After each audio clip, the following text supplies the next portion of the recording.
Hey, welcome back to my channel, Vast13. Like, comment, and subscribe. Share the video.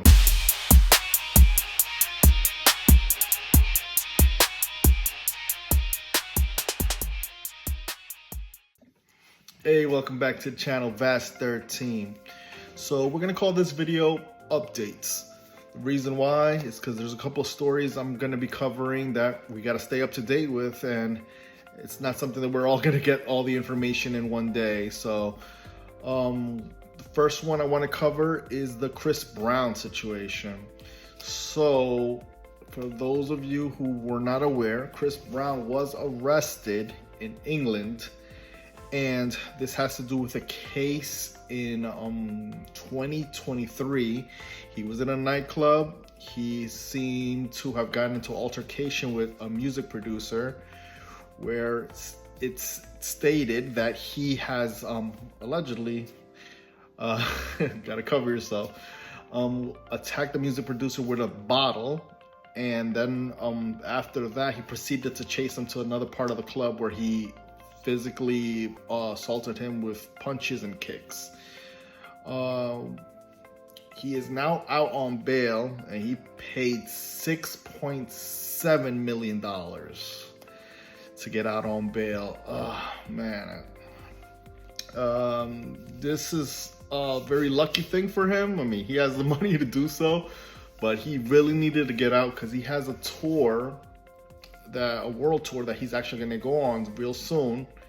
And if he wouldn't have paid that, he wouldn't be able to start his tour. So it's good for him to be able to get out, but the problems are not over. He does have to report back to court. Previously I saw it was supposed to be the June 13th, but I believe that they might have changed the date to the 20th. My thoughts on this is Chris Brown's a wild boy. He needs to literally think before he does things. He can't put his hands on people. When you got money, you can't just be out here acting wild. You cannot just be like, oh man, I don't give a what you think. I'm gonna do whatever I want. That's not how it works. The moment you have money, that's what people see. You're a paycheck. They just wait for you to act up so they can take all that away from you.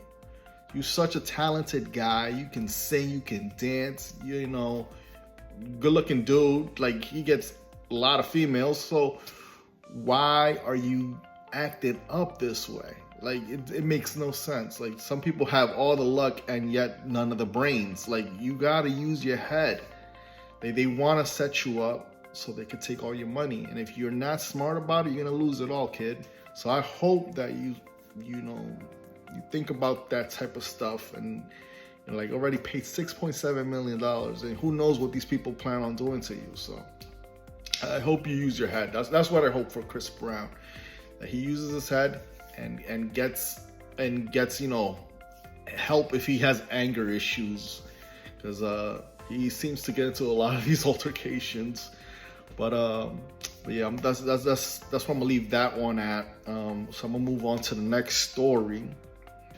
So the next case we're gonna cover is Tory Lanez case. So actually, if you guys are not aware, Tory Lanez is serving 10 years for a shooting that involved him and the other rapper named Meg Thee Stallion, who he was, I believe, dating at the time.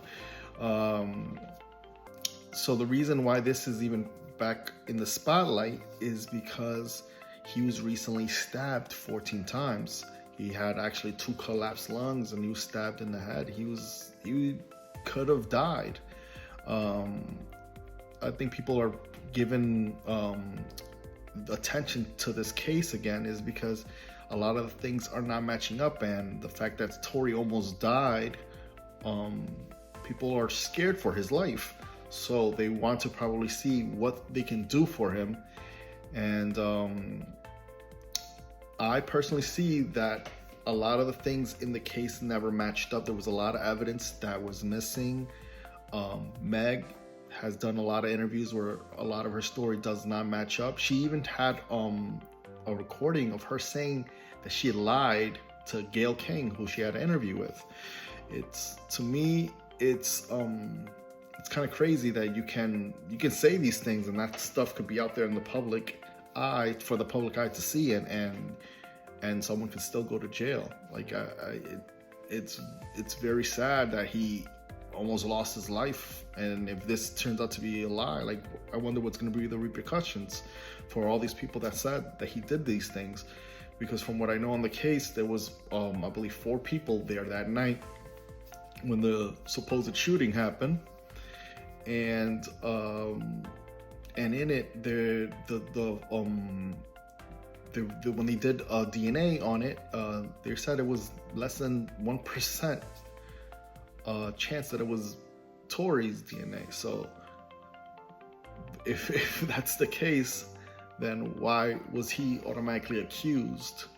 And also, I believe there's also saying that the other person that was involved, Kelsey Harris, was given immunity, which it's kind of crazy to me. Why would you need immunity if you didn't do anything? So I find it very, very odd that he would get into such trouble, and it's like it was only him that did it, and nothing's adding up. They never found bullet fragments. They never found anything.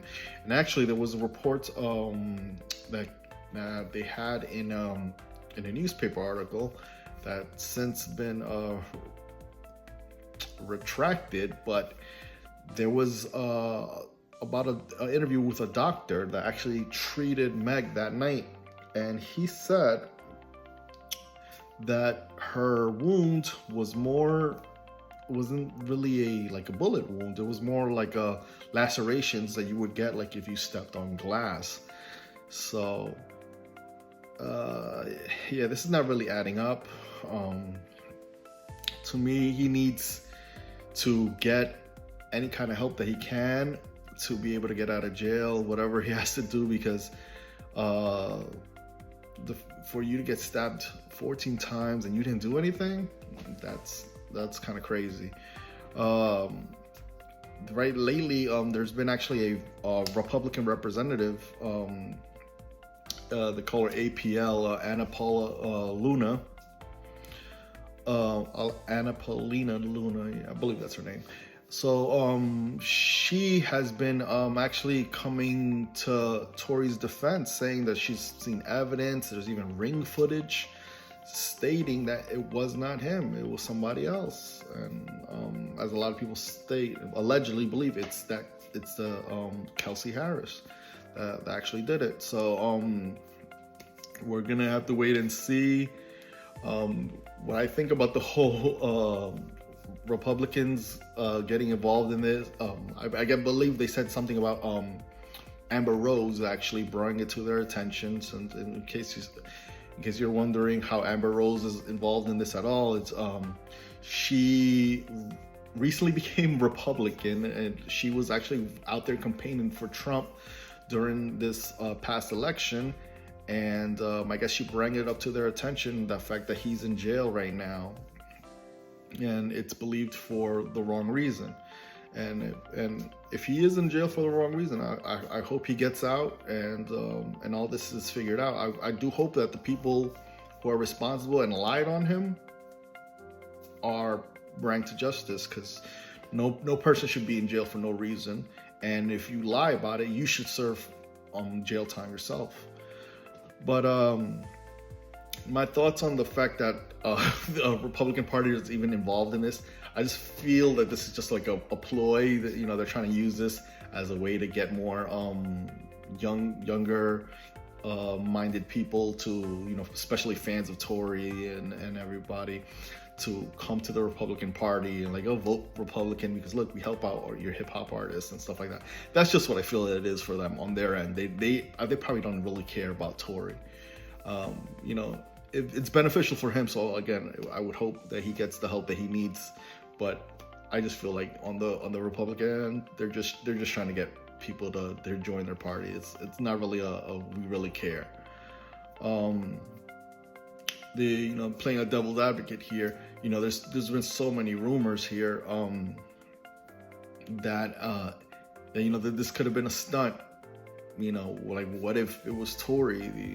He got this guy to stab him up a couple of times so that he can get attention and be able to get out of jail because he wants to get out. And then there's other people on the other side saying, no, this is somebody trying to silence Tory, so maybe they hired this guy to stab Tory and actually take him out. Who knows? There's so many rumors, so many lies out there. Who knows what's the truth? But the only thing we do know is that the guy that stabbed Tory 14 times was is an inmate serving life in prison for a previous murder. He actually reached out to TMZ trying to justify as to why he did it, and according to what I've heard online, was the reason that he did it was that he felt like Tory was trying to set up a hit on him, which doesn't really make a lot of sense. I doubt that's the truth. I feel like, yeah, if anything, this guy just either wanted attention because, hey, you're in jail for the rest of your life. You want some sort of recognition. So he's like, hey, maybe if I harm this person or even kill this person, people will remember my name. So I just feel that that's probably what he was doing. Plus, being in jail doesn't put people in the best mindset. It's unfortunately, our prison system hasn't been designed to fully help out our inmates. A lot of the time, it makes them worse. It'd be better if we had some sort of system to help the mental state of a lot of these people that are locked in there, so that if they are able to get out, they get out with the proper mindset instead of just going back and doing going back to the negative lifestyles that got them there in the first place. But yeah, those are just my thoughts on that. Again, hope everything goes well for Tory and that he recovers. I honestly believe that he didn't do the shooting. Again, a lot of this stuff doesn't line up, so I hope he gets out soon, and the real people who are actually responsible are brought to justice. The other story I'm going to cover here is the Remy Ma Papoose situation. Not really a story, as big as the other cases that I mentioned earlier, but it's entertaining news, and we're always here for it. So for those of you who are not aware, Remy Ma and Papoose are a hip-hop couple that broke up. The reason they broke up, I believe, was because Remy Ma actually cheated on Papoose. She has just lately been dragging him on the internet. Anything that that happens, it's like a daily occurrence. She goes live and she flips out on him, says all these negative, horrible things about him, like you're a bad father, I did this for you, I paid for everything, there's nothing that you bring of value to the relationship. It's just been very disrespectful, negative things, and Papoose has actually been very quiet. He just recently did a live and tried to respond to a lot of her accusations. I guess he got tired of hearing it, and I get it. Social media is a very, very difficult thing to deal with, and when it comes to men and women, I think men have always been the type to just keep quiet and just let a woman go off. But I think with the times of social media, it just becomes much more difficult, because seeing videos and having people reach out to you and saying, hey, yo, she's talking about you right now. It's very hard to be like, I'm just going to keep quiet. I'm going to keep quiet. No, eventually you will snap and you will flip out on somebody. You will crash out. So that seems to be the case with Papoose. He just recently crashed out and he just went off on her. I feel that, as hard as it is, because I've broken the rule myself, you have to just stay quiet, let these women, talk themselves into a corner and that they can't come out of, because it's always some ridiculous things that they got to say. They're always saying some horrible things about you, but at the end of the day, they were with you. Like, if this person was all these things that you say, why were you with this person? That makes you look like a fool. But it is how, it is what it is, I guess. I just feel like they just need to get divorced and focus on their child, and that's that, really. I mean, there's nothing more to do but that. So yeah, Remy Ma needs to just move on with her life. She was with some underground rapper. If she's still with him, focus on that, or just find somebody, or focus on your child, your own life, on your child. That's probably what you should focus on the most.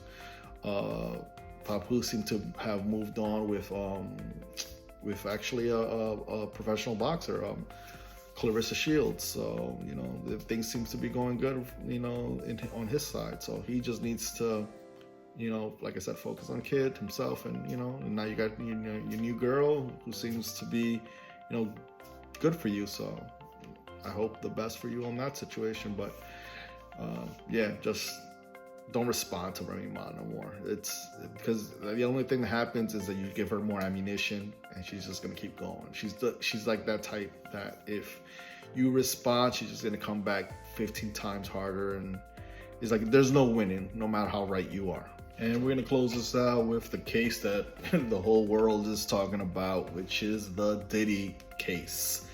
So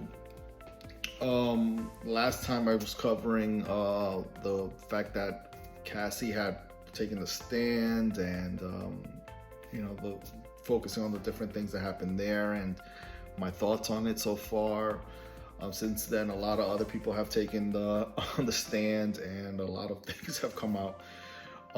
Actually, one of the people that have taken the stand was a stripper. I believe his name was, they called him the Punisher. Oh my goodness, the names. He actually had a book out, and in the book he was naming a lot of weird things that he would do, and the fact that he had, I guess, from doing what he did for such a long time, and even because of the fact that Diddy would like to watch, he had a ED situation. So it would be very hard for him to perform, and then when he would actually take some medication to be able to perform, he had a very hard time reaching climax.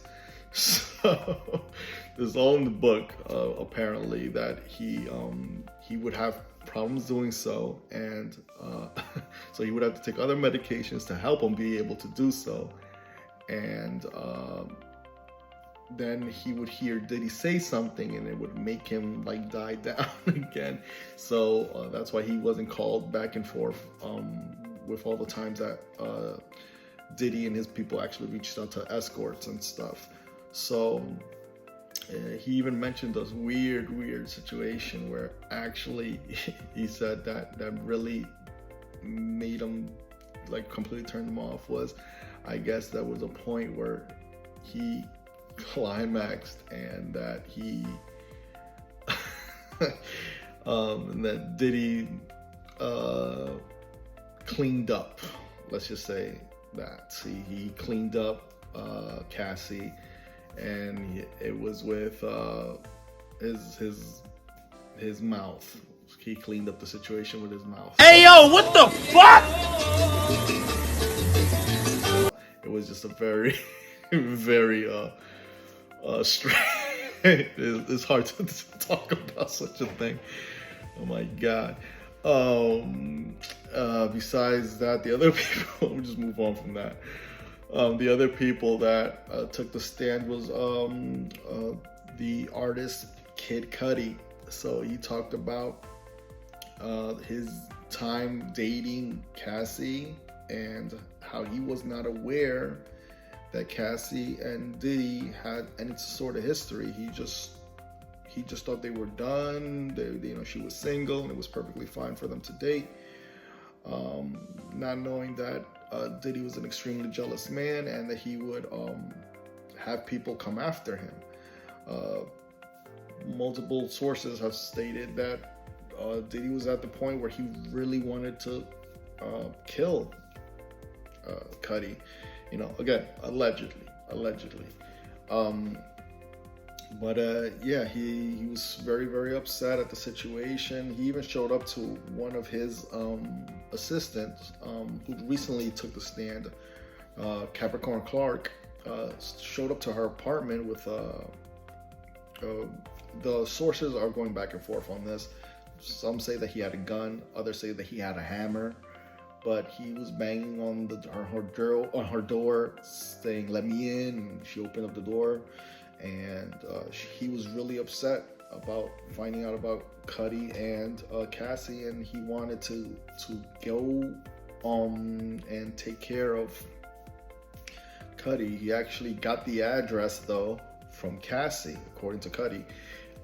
He got Cudi's home address from Cassie, and then he took his assistant Capricorn Clark to Cudi's home, and while in his home, he locked up the man's dog in the bathroom. I guess he might have terrorized the dog, because Cudi said that the dog never acted the same after that. A lot of people have so many weird rumors about like what he could have done to that dog. So I don't know about that whole situation, but don't abuse animals. Come on, man. The other thing that happened too, I guess it was around Christmas time, he had ripped up all of Cudi's Christmas presents, ripped them all open. It was like a lot of petty stuff was happening. And I guess he had given a phone call to Cudi, and he told him, "Hey, I'm in your home." And this was all Cudi explaining all this when he took the stand. I believe when he was saying this stuff, like he said, he was cursing a lot. I'm trying not to get in trouble making these videos without cursing. Trying my best. I love to curse. But so he took this. That's what he said on the stand. That he's like, "Mother effer, I'm on my way." He's like, "Well, I'm gonna be right here, mother." So they were just going back and forth on the phone. He showed up, and eventually, when he got there, he was thinking about, fighting with Diddy, but at the end of the day, he cares about his life more, because you're dealing with a man that's there with security, is brandishing a weapon. So why would you try to tussle with that? So he just called the police, and I guess they took care of that whole situation. Then I believe there was another situation where and they showed the images of Cudi's car. They cut open the roof of the car and threw in a Molotov inside, burning the car, badly damaging it from the inside. They ended up calling the fire department, and the fire department put it out. You see, that's a major misconception. A lot of people say that he blew up his car. He did not blow up his car. That's a fabricated lie. Was the car set on fire? Yes. Did it blow up? No. Like I said, it was very badly damaged, but the vehicle did not get blown up. And again, allegedly, because there is nothing to tie Diddy to this. Could he have done it? Sure. From a lot of the stories of how horrible we're hearing that Diddy is, it matches. But again, this is all allegedly. So and like I said, this is just what people are saying. This was when that happened. Cudi was just really scared. He was just tired of dealing with this whole situation. He actually was getting calls from Diddy. He was trying to ignore it, but after this whole car situation, he decided, fine, I'm gonna just talk to him. He met up with him, and according to Cudi, when he saw Diddy, he met up with him, I guess, at a hotel or restaurant, something like that. He looked like a Marvel supervillain with his the way he was positioning himself and everything. And you know, I mean, if like I said, with all these stories, yeah, he does sound like a villain. So yeah, I guess they squashed the beef when it comes to Cassie, and he was just trying to move on with his life. He was just trying to let everything go. The only thing that Cudi did say is that he said, now that we're done with all this, what about my car? And he said that Diddy gave him like a very cold stare and told him, what car? Like, you know, like as to pretty much be like, I don't know what you're talking about, you know? Like, you know, pretty much like he felt like he knew what he was talking about, but he, you know, was not, you know, was just giving him enough so that Cudi can just like move on. It's like, you know what? Forget the car. I don't want to deal with this anymore. So, the other thing too, when it comes to his testimony that he gave, he is putting blame on Cassie as well.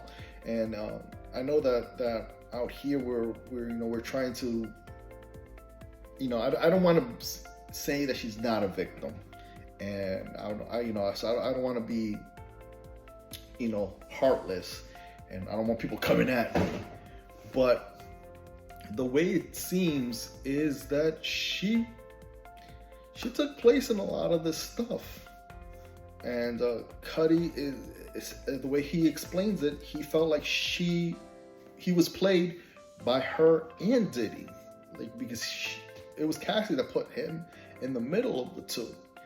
Like, he wanted nothing to do with this. He just saw a pretty girl, wanted to date her, like any normal guy would want, and all this other craziness happened. So he just felt like he was played by both of them, that she may not be as innocent as people may think that she is.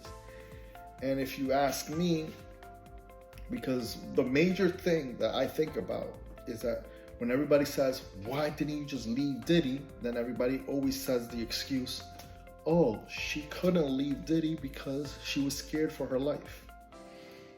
But if you were scared for your life, why would you try to date another man behind Diddy's back? Wouldn't that be putting your life at risk? You know what I mean? So if you're so scared for your life that you can't leave, why would you endanger your life by trying to date a man while still dealing with such a dangerous man?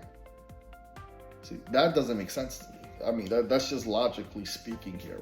Because if I was so scared that I couldn't leave, because to me the first thing you should have done is just left. But if I'm that scared that I cannot leave, why am I endangering myself by trying to date somebody that's just gonna piss off the person that I'm scared of? Doesn't make a lot of sense.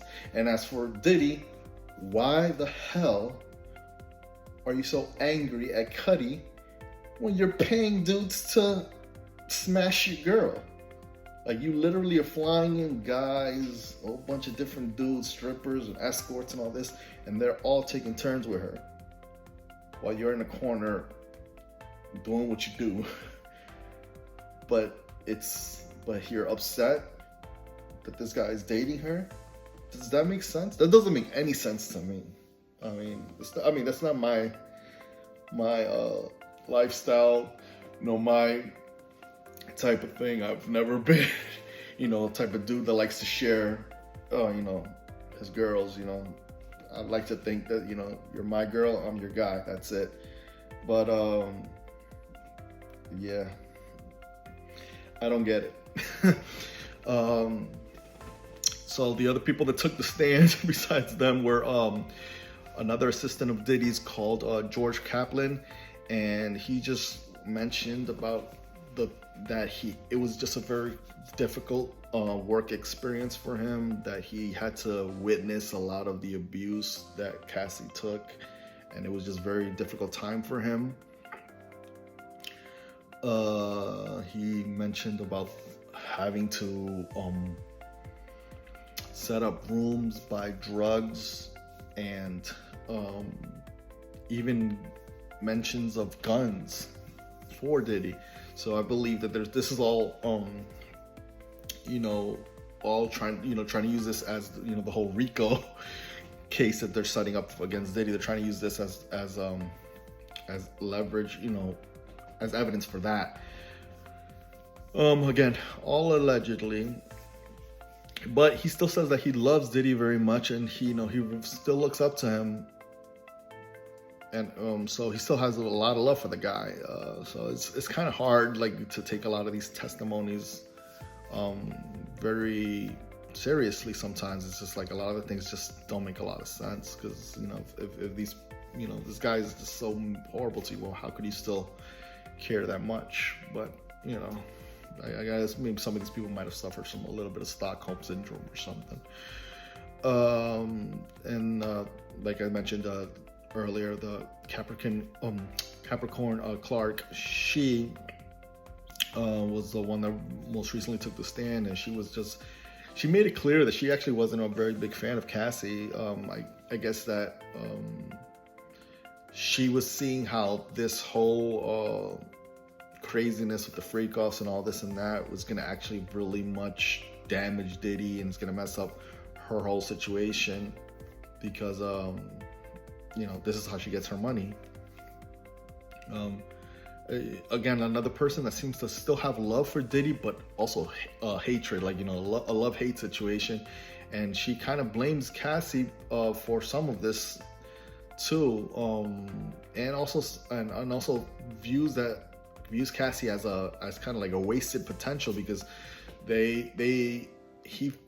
she feels that Diddy invested so much of the company's time and resources into trying to make Cassie a big star, and never really panned out.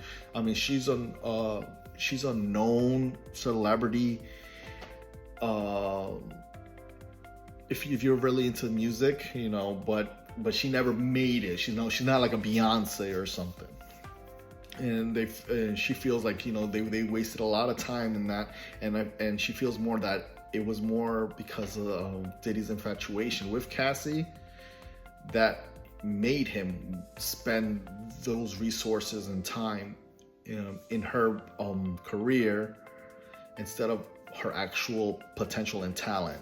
So again, she does not have a lot of love for Cassie. Again, another person that's kind of like bringing to light the fact that Cassie is not as much of a damsel as all of the media seems to make her. But yeah, it's just getting crazier and crazier, this case, as the time goes by. It's and the other things that she was mentioning too is that she also tried to leave Diddy, but Diddy actually tried to blackball her. He tried to make her look bad in any kind of way. So actually, Diddy's lawyers made a huge mistake recently, where they showed her a recommendation letter, and so they were going to try to say, oh, if he was trying to stop you from getting a job, then why would he write you this recommendation letter? And when Capricorn Clark saw the letter, she said, no, that's an old letter, because I guess this wasn't the first time that her and Diddy had a situation. In 2012, they had a situation where I guess he had paid her out, and that was a recommendation letter that she wrote at that time for herself, but she ended up staying on. So Diddy's lawyers were trying to make it seem that was a recent letter from 2021, but that wasn't the case. So they actually bring up a whole other situation, so it's making Diddy look worse because now it makes it look like, oh, so you had a situation back in 2012. So they opened up a can of worms that they should have just, you know, kept it shut. They should have just let her say what she's going to say. But because they presented that letter, that recommendation, now it's technically more evidence in the favor of, yeah, Diddy has been a horrible person, you know, even longer, you know, in at least in their relationship. So yeah, I guess he was blackballing her, stopping her from being able to move on, and trying to get a career in any other place. He was even, from what I was hearing, is horribly underpaying the lady, making her do all of these things, set up all these rooms and do all these things. And I believe she was only getting paid like $50,000 a year. So yeah, extremely underpaid for the things that Diddy was asking her to do. She even in HR, I believe that she even had like they said like $80,000 worth of overtime, and again, Diddy was not trying to pay her that. It's crazy. I mean, I guess that's how the rich stay rich, you know. They don't spend money on things that they don't want, but you know, they're willing to use all of their employees, you know, dry them up. They don't care about that. They don't. I guess that's how the system works. But yeah, this is probably, I'm gonna close out the video here. Let me know your thoughts on these cases, what's happening, and all these stories. And yeah, just put it in the comments. And like always, like, comment, and share. Peace.